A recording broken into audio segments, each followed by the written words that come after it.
ക്രിസ്തേശുവിൻ്റെ മഹനീയനാമത്തിൽ എല്ലാവർക്കും ഞാൻ വന്ദനം ചെയ്യുകയാണ്. ഒരു പ്രാവശ്യം കൂടി യേശുവിൻ്റെ ഉപമകൾ എന്ന വിഷയത്തെ ആധാരമാക്കി നാം സംസാരിക്കുകയാണ്. ഇന്ന് നാം പഠിപ്പാൻ പോകുന്നത് കടുകുമണിയോടെ ഉപമയെക്കുറിച്ചാണ്.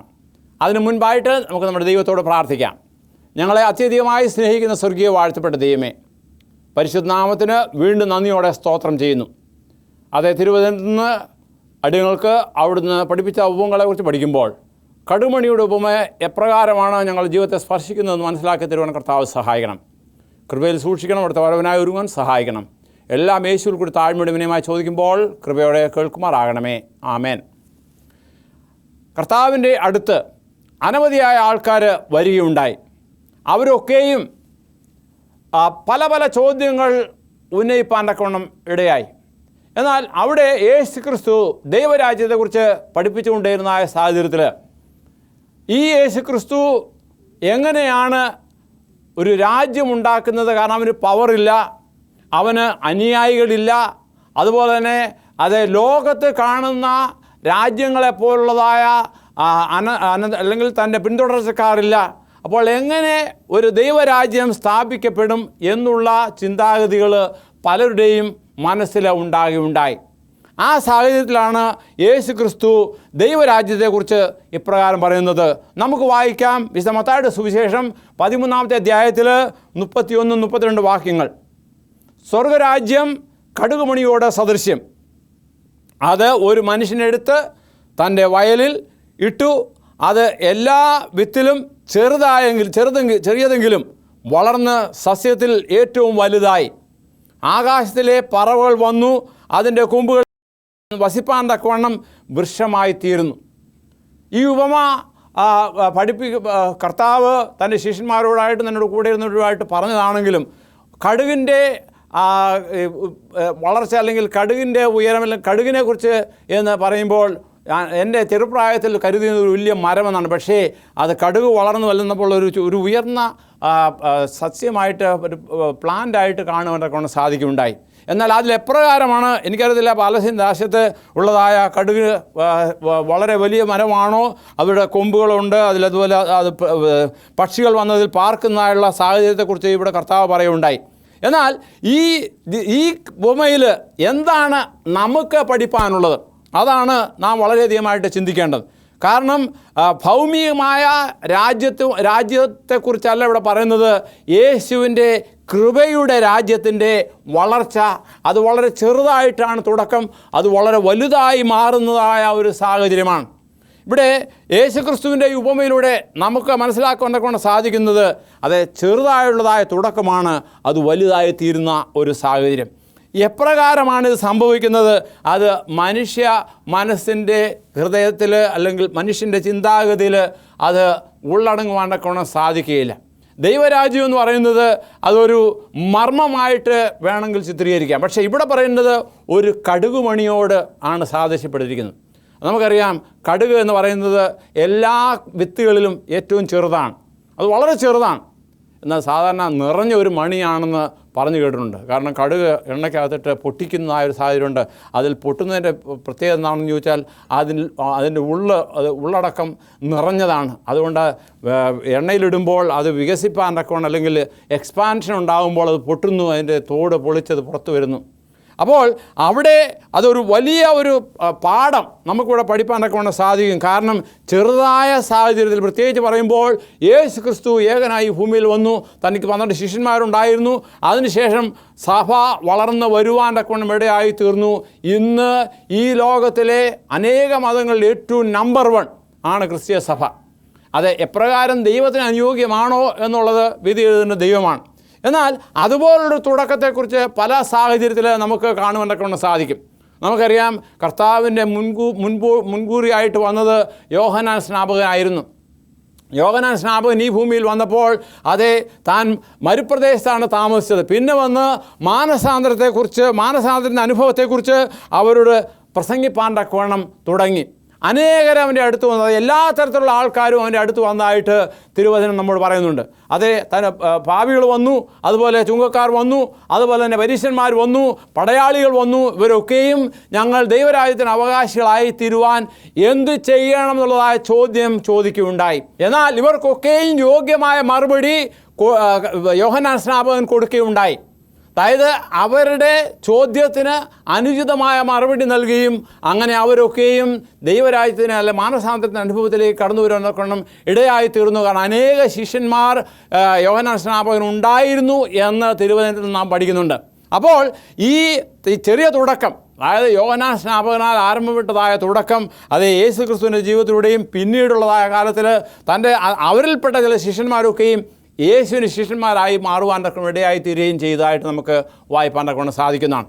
ഇതൊക്കെയും പറയുമ്പോൾ ഞാൻ നിങ്ങളുടെ ശ്രദ്ധയെ ക്ഷണിക്കാൻ എന്താണ്, ദൈവത്തിൻ്റെ വചനം ബൈബിള് വായിക്കുക. ഇങ്ങനെ അനവധിയായ നല്ല നല്ല കാര്യങ്ങൾ പഠിപ്പാൻ നമുക്ക് സാധിക്കും. ഇനി അതിനുശേഷമുള്ളതായ ആദ്യ നൂറ്റാണ്ടിലെ അനുഭവം പഠിക്കുമ്പോൾ അത് അപ്പോസ്തലനായ പൗലോസും അതുപോലെ തന്നോടൊപ്പം ശീലാസും അവർ ആ യൂറോപ്യൻ നാടുകളിലുള്ളതായ അനേക ഇടങ്ങളിൽ സുവിശേഷം പ്രചരിപ്പാൻ ഇവിടെയായി തീർന്നു. അതെ, അവർ രണ്ടുപേരും കൂടി ചെയ്തതായ അനന്തര ഫലമാണ് അനേക സഭകൾ ഉണ്ടാകുവാൻ ഇവിടെയായി തീർന്നു. അതുപോലെ തന്നെ നമുക്കറിയാം പിന്നീടുള്ളതായ സഭകളുടെയൊക്കെയും തുടക്കം അപ്രകാരമായിരുന്നു, ചെറിയ തുടക്കമായിരുന്നു. ഇനിയും നമുക്കറിയാം നവോത്ഥാന കാലത്ത് എന്താണ് സംഭവിച്ചത്. അതായത് സഭ വളർന്നു, സഭയുടെ കയ്യിലായി എല്ലാ അധികാരങ്ങളും. അങ്ങനെ സഭ എല്ലാവരെയും ഭരിക്കുവാൻ തുടങ്ങി. അങ്ങനെയുള്ളതായ കാലത്താണ് നവോത്ഥാനത്തിന് ഒരു വ്യക്തിയായ മാർട്ടിൻ ലൂതർ കടന്നു വരുന്നത്.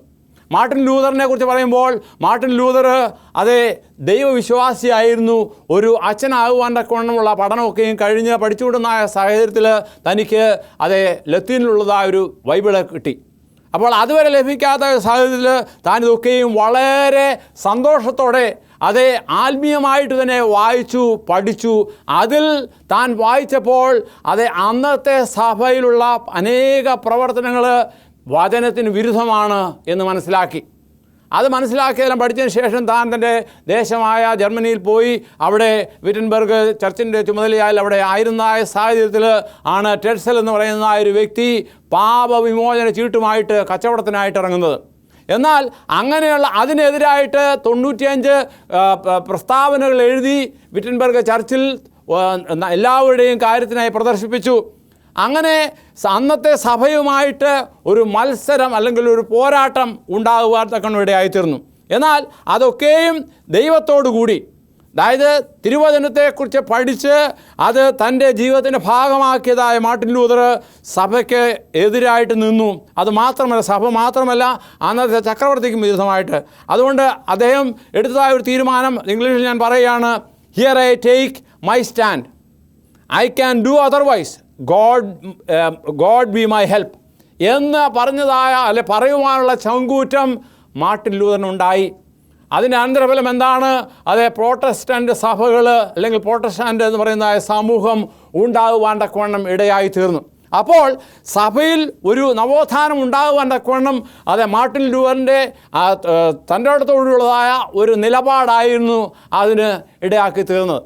പിന്നീടുള്ളതായ ജോൺ വെസ്ലി എന്ന് പറയുന്നതായ മനുഷ്യനെക്കുറിച്ച് പറയുമ്പോൾ അന്നത്തെ സഭയിൽ അത് വെറും പുറംമോടിയായുള്ള ആരാധനയും അതുപോലെ തന്നെ മനുഷ്യന് കൂടുതലായിട്ട് ഈ വിചാരപരമായ അല്ലെങ്കിൽ വികാരപരമായ കാര്യങ്ങൾ ഏർപ്പെടുകയും അങ്ങനെയുള്ള കാര്യങ്ങളൊക്കെയും ചെയ്തുകൊണ്ടിരുന്ന കാലത്ത് അല്ലെങ്കിൽ ദൈവവിശ്വാസമില്ലാതിരുന്ന കാലത്തിൽ ജോൺ വെസ്ലി അതുപോലെ തൻ്റെ അനുയായികൾ ദൈവവചനത്തിന് വേണ്ടി നിന്നു.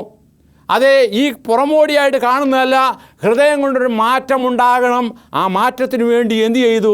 അവിടെ പ്രവർത്തിച്ചു.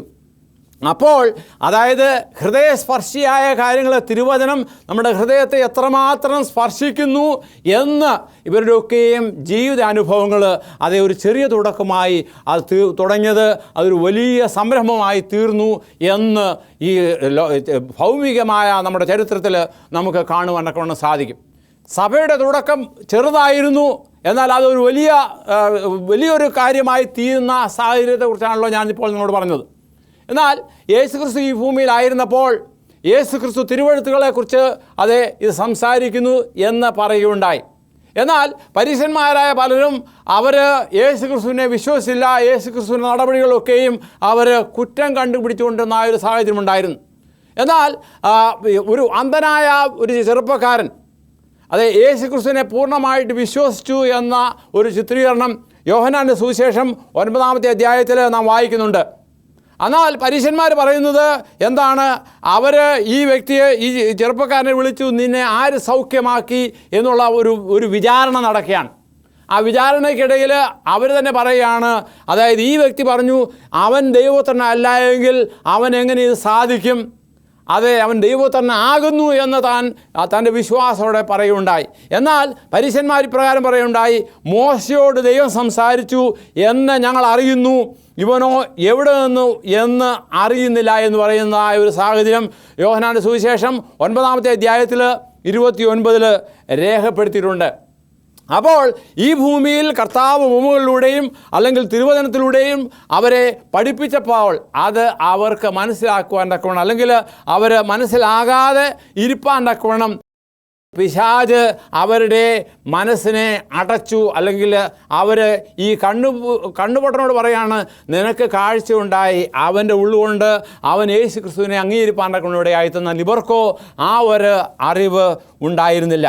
അതുകൊണ്ടാണ് അപ്പോസ്തലനായ പൗലോസ് പറയുന്നത്, കൊരിന്ത്യ ലേഖനം 1 കൊരിന്ത്യർ 1:26-28 വരെയുള്ള വാക്യങ്ങൾ പ്രകാരം രേഖപ്പെടുത്തിയിരിക്കുന്നു, ജ്ഞാനികളെ ലജ്ജിപ്പാൻ ദൈവം ലോകത്തിൽ ഭോഷമായത് തിരഞ്ഞെടുത്തു, ബലമുള്ളതിനെ ലജ്ജിപ്പാൻ ദൈവം ലോകത്തിൽ ബലഹീനമായതിനെ തിരഞ്ഞെടുത്തു. അതെ, ദൈവത്തിൻ്റെ ദൈവികമായ കാര്യങ്ങളൊക്കെയും ഈ പറയപ്പെട്ടതാണ്. അതായത് നമുക്ക്, അതായത് ജ്ഞാനികളെന്ന് അഭിമാനിക്കുന്നവർക്ക് അതൊരു ലോകത്തിലെ ഭോഷത്വമായി മാറും. അതുപോലെ ബലമുള്ളതായ കാര്യങ്ങൾ, കായിക ബലമോ അല്ലെങ്കിൽ അങ്ങനെയുള്ളതായ ബലത്തെ ആശ്രയിക്കുന്നവർക്ക് ദൈവം എന്ത് ചെയ്തു? ബലഹീനമായത് തിരഞ്ഞെടുത്തു. അതെ, ദൈവികമായുള്ള അനേക കാര്യങ്ങളിലും ഈ പറയപ്പെട്ട കാര്യങ്ങൾ വസ്തുനിഷ്ഠമായിട്ട് കാണുവാൻ തക്കവണ്ണം സാധിക്കും. അതായത് ജ്ഞാനികൾക്കല്ല പിന്നെയോ ഭോഷത്വമായതാണ് ദൈവികമായി മാറുന്നതെന്ന് പറഞ്ഞാൽ, നമുക്ക് ഭോഷത്വം തോന്നുന്നത് അത് ദൈവത്തിൻ്റെ അതേ ബലമുള്ളതായിട്ട് മാറുന്നു, അല്ലെങ്കിൽ കായിക ബലത്തിൽ കുറവുള്ളത് കാണുന്നത് ബലമുള്ളതായി മാറുന്നു. അതുപോലെ അപ്പോസ്തലനായ പൗലോസ് വീണ്ടും പറയുന്നത് 1 കൊരിന്ത്യർ 2:5 വായിക്കുന്നു, എൻ്റെ വചനവും എൻ്റെ പ്രസംഗവും ജ്ഞാനത്തിൻ്റെ വശീകരണ വാക്കുകളല്ല, ആത്മാവിൻ്റെയും ശക്തിയുടെയും പ്രദർശനത്താലത്രേ ആയിരുന്നത്. അപ്പോൾ അപ്പോസ്തലനായ പൗലോസ് തന്നെ പറയുന്നത്, എനിക്കുള്ളതായ ഒറേറ്റോറി അല്ലെങ്കിൽ പ്രസംഗിപ്പാനുള്ളതായ കഴിവല്ല, അതുപോലെ തന്നെ എൻ്റെ ജ്ഞാനത്തിൻ്റെ വശീകരണ വാക്കുകളല്ല, പിന്നെയോ ദൈവത്തിൻ്റെ ആത്മാവാണ് നമ്മുടെ ഓരോരുത്തരുടെയും ഉള്ളങ്ങൾ പ്രവർത്തിക്കുന്നത്. ആ ദൈവത്തിൻ്റെ ആത്മാവിൻ്റെ പ്രവർത്തനങ്ങൾ ഉണ്ടാകുമ്പോൾ കണിശമായിട്ടും അത് കടുകുമണിയുടെ പ്രവർത്തനം പോലെയാണ്. അത് വളരെ ചെറുതാണ്, അത് വളർന്ന് വലുതായിട്ട് കാണുന്നതായ ഒരു കാഴ്ചപ്പാട്. അത് ഈ അവസാന കാലത്ത് ജീവിച്ചിരിക്കുന്നതായ സഭയ്ക്കും ഒരു വലിയ അതിനെക്കുറിച്ച് ഇംഗ്ലീഷിൽ പറയുമ്പോൾ to reach a signal and a triumphant fulfilment. ദാനിയേലിൻ്റെ പ്രവചനത്തിൽ അതേ ചക്രവർത്തി നെബൂഖദ്നേസർ രാജാവ് ഒരു വലിയ ബിംബം കാണുന്നുണ്ട്. ആ ബിംബത്തിന് പല തരത്തിലുള്ളതായ, അതായത് സ്വർണം തലയും അതുപോലെ വെള്ളിയും ഓടും അതുപോലെ ഇരുമ്പും നിറഞ്ഞതായ ആ ബിംബം എന്താണ്? ഒരു കല്ല് വന്ന് അതിനെ എന്നേക്കുമായിട്ട് ഇല്ലാതാക്കി തീർന്നു. ആ കല്ല് വളരെ വലിയതായി മാറുന്നതായ കാഴ്ചയെക്കുറിച്ച് അവിടെ ദാനിയേൽ വിവരിക്കുകയുണ്ടായി. അപ്പോൾ ഇതുപോലെ ദൈവത്തിൻ്റെ രാജ്യം അത് വളരെ ചുരുക്കമായിട്ടാണ് അല്ലെങ്കിൽ ചെറുതായിട്ടാണെങ്കിലും അത് വലുതായി മാറുന്ന ഒരു സാഹചര്യമാണ് ഈ കടുകുമണിയുടെ ഉപമയിൽ നിന്ന് കർത്താവ് നമ്മെ പഠിപ്പാൻ തക്കവണ്ണം ആഗ്രഹിക്കുന്നത്. അതായത് പ്രത്യേകിച്ച് പറയുമ്പോൾ അവസാന കാലത്ത് ജീവിച്ചിരിക്കുന്നവരായ നമുക്കുള്ള ദൂത് അത് എല്ലായിടങ്ങളിലും എത്തിച്ചേരണം. അത് ഈ നാനാജാതികൾക്കും, അതായത് സകല ജാതിയും ഭാഷയും ഗോത്രവും വംശവും ആയവരോട് അറിയിപ്പാനുള്ളതായ ഒരു വലിയ സുവിശേഷമാണ് ദൈവം നമുക്ക് നൽകിയിരിക്കുന്നത്. ആ യേശുവിൻ്റെ നാമത്തിൽ അത് നാം ചെയ്യണം. കർത്താവ് പറയും, അത് അപ്പോസ്തല പ്രവൃത്തിയിൽ നാം വായിക്കുന്നത്, ദൈവം തൻ്റെ നാമത്തിനായി ജാതികളിൽ നിന്ന് തൻ്റെ ജനത്തെ എടുത്തുകൊള്ളുവാൻ ആദ്യമായിട്ട് കടാക്ഷിച്ചത് ശീമോൻ, അതായത് പത്രോസ് വിവരിക്കുന്ന സാഹചര്യത്തെക്കുറിച്ചാണ്. ആയതുകൊണ്ട് ഈ ഭൂമി മുഴുവൻ ദൈവത്തിൻ്റെ തേജസ്സിനാൽ പ്രകാശിക്കപ്പെടും എന്ന് വെളിപാടുകാരൻ പറയുന്നുണ്ട്. അപ്പോൾ ഈ കടുകുമണിയോളം സാദൃശ്യമുള്ളതായ ഈ ചെറിയ വിത്തിൽ നിന്ന് വലുതായ ഒരു സഭ അല്ലെങ്കിൽ വലുതായ ഒരു പ്രസ്ഥാനമായി ക്രിസ്തീയ സഭ വളരുവാൻ തക്കവണ്ണം ഇടയായിത്തീർന്നു. ആയതുകൊണ്ട് ഈ വിത്ത് അല്ലെങ്കിൽ കടുകുമണി ചെറുതാണെങ്കിലും അതിൽ നിന്നും വലിയൊരു പാഠം നമുക്ക് പഠിപ്പാൻ തക്കവണ്ണമുണ്ട്. അതായത് നമ്മുടെ ഭൗമിക ജീവിതത്തിൽ അതേ കുടുംബം, അതുപോലെ തന്നെ സ്കൂളുകൾ, അതുപോലെ തന്നെ ചുറ്റുപാടുകൾ, ഇതൊക്കെയും എന്താണ് ഒരു വലിയ പ്രസ്ഥാനമായി മാറണമെന്നുണ്ടെങ്കിൽ അതിനായിട്ട് നമ്മെ തന്നെ ദൈവസന്നിധിയിൽ സമർപ്പിക്കുകയും അങ്ങനെയുള്ളൊരു ജീവിതം നയിക്കുകയും ചെയ്യണം. അത് വളരെ അത്യാവശ്യമാണ്. അത് മാത്രമല്ല, അതായത് ദൈവമാണ് എല്ലാറ്റിൻ്റെയും ഉറവിടം. അതെ, ഞാൻ മുമ്പേ ഒരു ഉപമയിൽ പറയുകയുണ്ടായല്ലോ, ആദ്യം ഞാറ്, പിന്നെ കതിര്, പിന്നെ അതിൽ മണി. അത് ദൈവം നിയോഗിച്ചതായ ഒരു നടപടിയാണ്. അപ്പോൾ ഒരു ചെറിയ ചെടി അല്ലെങ്കിൽ കടുകുമണി എന്താണ്, അത് വളർന്ന് വലുതായിട്ട് അതിൽ പിന്നെ ബ്രാഞ്ചസ് വരുന്നു, അല്ലെങ്കിൽ ഇലകൾ വരുന്നു, പിന്നെ അതിൽ പക്ഷികൾ വന്നിരിപ്പാൻ തക്കവണ്ണം യോഗ്യതയുള്ള, അല്ലെങ്കിൽ അത് മറ്റുള്ളവർക്ക് ഒരു അനുഗ്രഹമായി തീരുവാൻ തക്കവണ്ണമാണ് ഇടയായിത്തീരേണ്ടത്. ആയതുകൊണ്ട് നമ്മുടെ ജീവിതത്തിലും അത് ചെറിയ വളർച്ചയാണ്.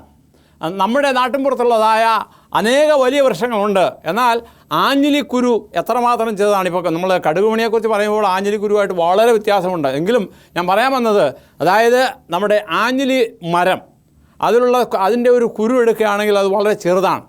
എന്നാൽ ആ ചെടി ആ മരം അത് ചെറുതായിട്ട് വളർന്ന് വലുതായി നീണ്ട് അതിൻ്റെ ബ്രാഞ്ചുകളൊക്കെയും വരുമ്പോൾ ഒരു വലിയ മരമായിട്ട് മാറുന്നു.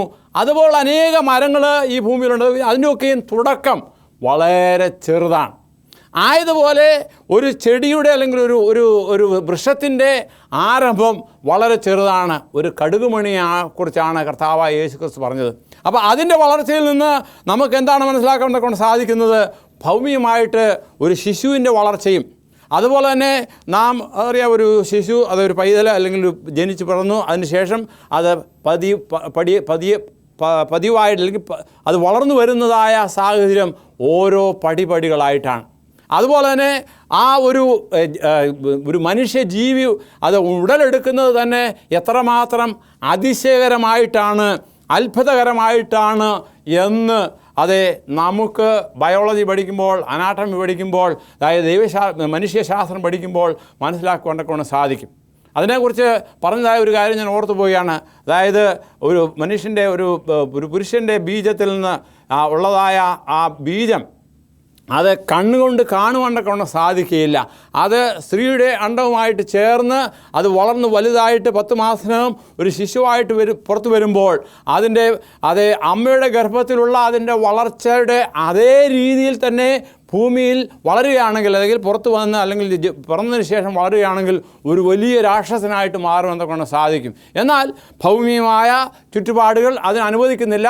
എന്നിരുന്നാൽ തന്നെയും അതായത് ദൈവത്തിൻ്റെ ആ വളർച്ചയ്ക്ക് കൊടുത്തിരിക്കുന്ന ശക്തി അത് വളരെ വലുതാണ്. ഇത് ആത്മീയമായ വളർച്ചയെക്കുറിച്ച് കരുതുമ്പോൾ അതുപോലെ തന്നെ നമുക്ക് കാണുവാനൊക്കെ സാധിക്കും. ഈ വളർച്ചയെക്കുറിച്ച് അതിൽ നമ്മൾ പഠിക്കാനുള്ളത് എന്താണ്? അതായത് ഉയർപ്പിൻ്റെ ഒരു നാഴിയെക്കുറിച്ച് കൊരിന്ത്യ ലേഖനത്തിൽ അപ്പോസ്തലനായ പൗലോസ് പറയുന്നുണ്ട്. അതായത് 1 കൊരിന്ത്യർ 15:42-43 വാക്യം ഞാൻ വായിക്കുന്നു.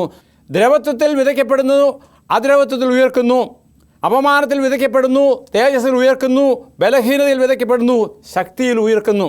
അപ്പോൾ ഇതൊക്കെയും ഉയർപ്പിൻ്റെ ഒരു അനുഭാവമാണ് അവിടെ ചിത്രീകരിക്കുന്നത്. അതായത് നമ്മുടെ വളർച്ച പടിപടിയായിട്ട് ആകുന്നു.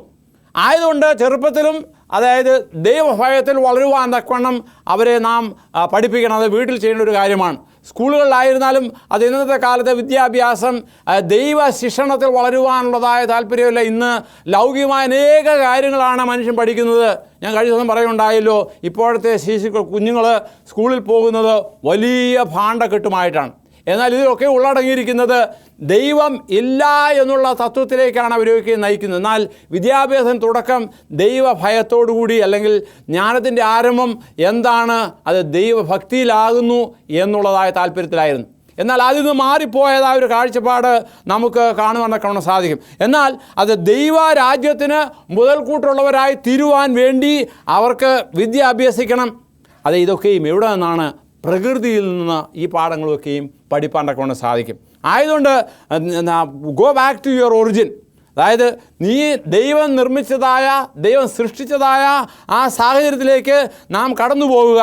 അങ്ങനെ നാം പ്രകൃതിയിൽ നിന്ന്, അതായത് ഒരു കടുകുമണിയിൽ നിന്ന് ദൈവത്തിൻ്റെ സഭ എത്രമാത്രം വലുതായി തീർന്നു, ദൈവരാജ്യം എങ്ങനെയുള്ളതാകുന്നു എന്ന് കർത്താവ് പഠിപ്പിച്ചതുപോലെ, അതായത് നമ്മുടെ വളർച്ചയിൽ നമ്മുടെ വിദ്യാഭ്യാസവും നമ്മുടെ എല്ലാ കാര്യങ്ങളും എന്തിനു വേണ്ടിയുള്ളതായിരിക്കണം?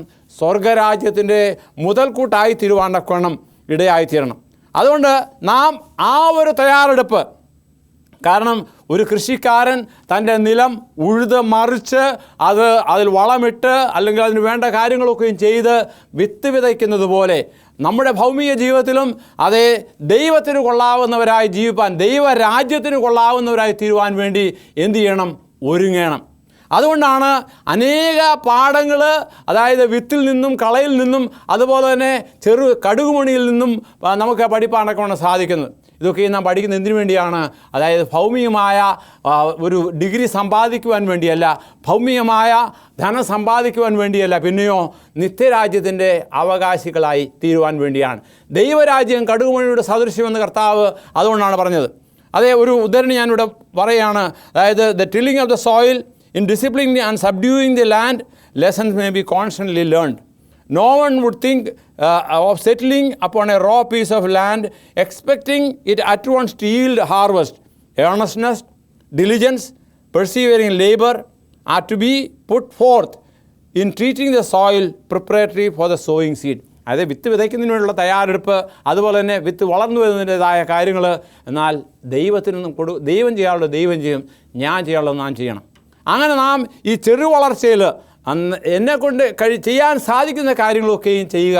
അങ്ങനെ ദൈവരാജ്യത്തിന് മുതൽക്കൂട്ടായിത്തീരുവാൻ തക്കവണ്ണം നമ്മുടെ ഓരോരുത്തരുടെയും ജീവിതങ്ങൾ, പ്രത്യേകിച്ച് പറയുമ്പോൾ ആത്മീയമായ വളർച്ചയിൽ, അതെ നാം ദൈവത്തിൽ വിശ്വസിക്കുകയും അവൻ നമ്മിൽ പ്രവർത്തിപ്പാൻ തക്കവണ്ണം ദൈവത്തിൻ്റെ പരിശുദ്ധാത്മാവിന് സമയം കൊടുത്തുകൊണ്ട് അതെ ജീവിക്കുക. നമുക്ക് ലഭിച്ചിരിക്കുന്ന സമയത്തോളം ആ ഒരു ദൈവരാജ്യത്തിന് മുതൽക്കൂട്ടായി തീരുവാനാക്കണം. ദൈവം നമ്മെ ഓരോരുത്തരെയും സഹായിക്കട്ടെ, അനുഗ്രഹിക്കട്ടെ എന്ന് പ്രാർത്ഥിച്ചുകൊണ്ട്, അതുപോലെ നിങ്ങളെ വീണ്ടും ദൈവദിനം പഠിപ്പാനൊക്കെ ആഹ്വാനം ചെയ്തുകൊണ്ട് ഞാൻ എൻ്റെ പ്രസംഗത്തിൽ വിരമിക്കുകയാണ്. ദൈവം നമ്മെ ഓരോരുത്തരെയും സഹായിക്കട്ടെ. ഈ ചെറിയ കടുകുമണിയുടെ കടുകുമണി എങ്ങനെ വളർന്നു, അത് വലുതായി തീർന്നു. ദൈവസഭയായി ആ സഭയിലെ കൊള്ളാവുന്ന വിശ്വാസിയായി ഇരിപ്പാൻ ദൈവം നമ്മെ ഓരോരുത്തരെയും സഹായിക്കട്ടെ. നമുക്ക് പ്രാർത്ഥിക്കാം.